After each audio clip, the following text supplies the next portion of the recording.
नमस्कार साथियों, आप सभी का स्वागत है जिज्ञासा लाइन में।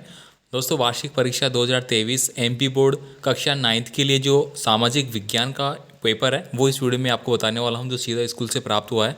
तो फटाफट से आप इसको नोट डाउन कर लीजिए या फिर आप इसको याद कर लीजिए, लिख लीजिए।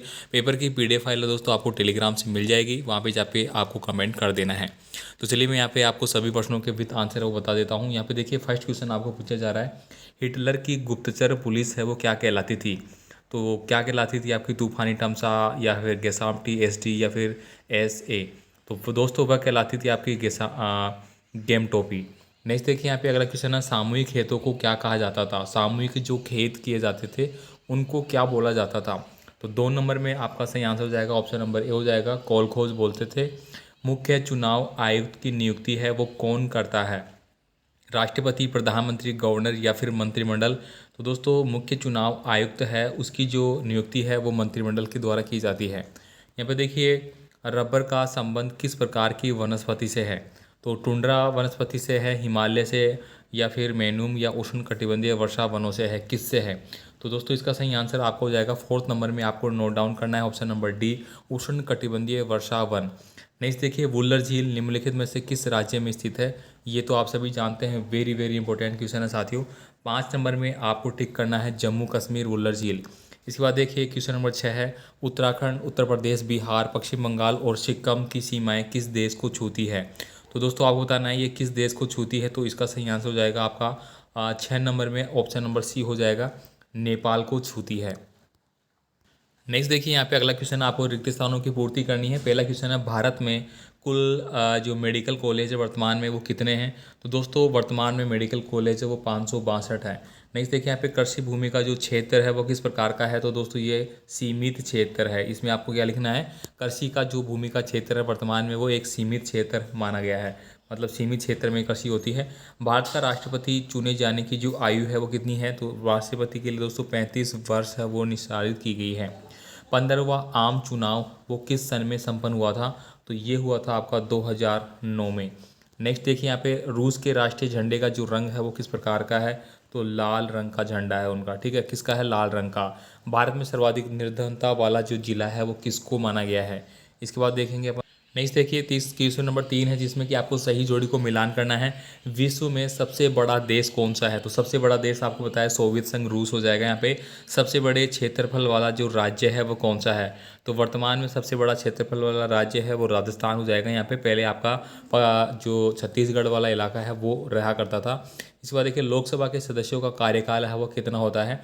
तो 3rd नंबर में आपका ऑप्शन नंबर डी हो जाएगा, 5 वर्ष का रहता है।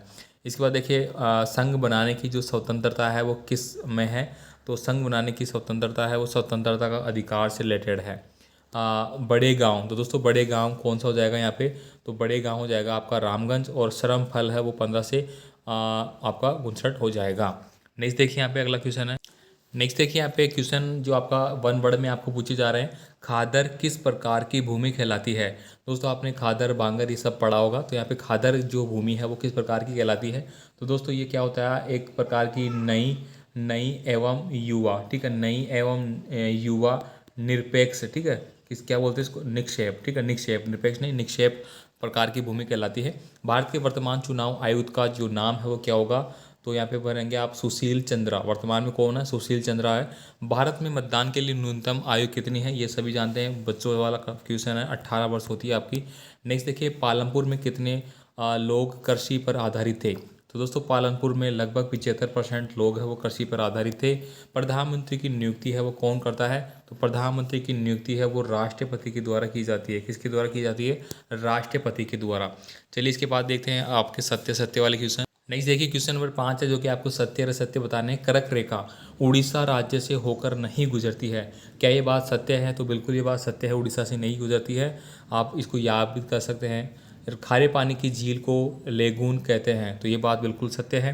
इसके बाद देखिए, भारत की सबसे लंबी नदी कृष्णा नदी है, तो ये बात असत्य है। सबसे लंबी नदी भारत की गंगा नदी कहलाएगी, या फिर आपको दूसरा ऑप्शन मिलेगा। राज्यसभा अधिक शक्तिशाली है, तो दोस्तों राज्यसभा अधिक शक्तिशाली है, तो ये बात सही नहीं है। इसके बाद देखिए, यहाँ पे लोकसभा होती है, क्योंकि प्रधानमंत्री कौन से सदन का होता है, लोकसभा का होता है। शिक्षा और स्वास्थ्य दोनों को एक परिसंपत्ति बनाती है, तो ये बात बिल्कुल सही है। इसके बाद देखिए 6 नंबर का है, जनसंख्या वृद्धि निर्धनता को बढ़ाती है, तो ये बात भी बिल्कुल सही है।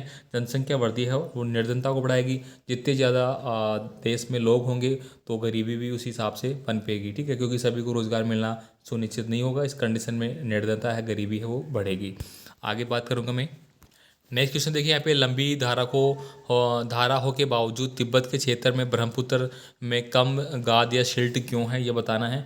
नीचे भारत के कुछ झीलों के नाम आपको दिए गए हैं, प्राकृतिक तथा मानव निर्मित झीलों में। इनको आपको अलग अलग छांटना है, कौन सी प्राकृतिक है, कौन सी मानव निर्मित है। यहाँ पे देखिए अगला क्वेश्चन आपका, जीवमंडल निश्चय से क्या अभिप्राय है। इसके कोई 2 उदाहरण आपको देने हैं।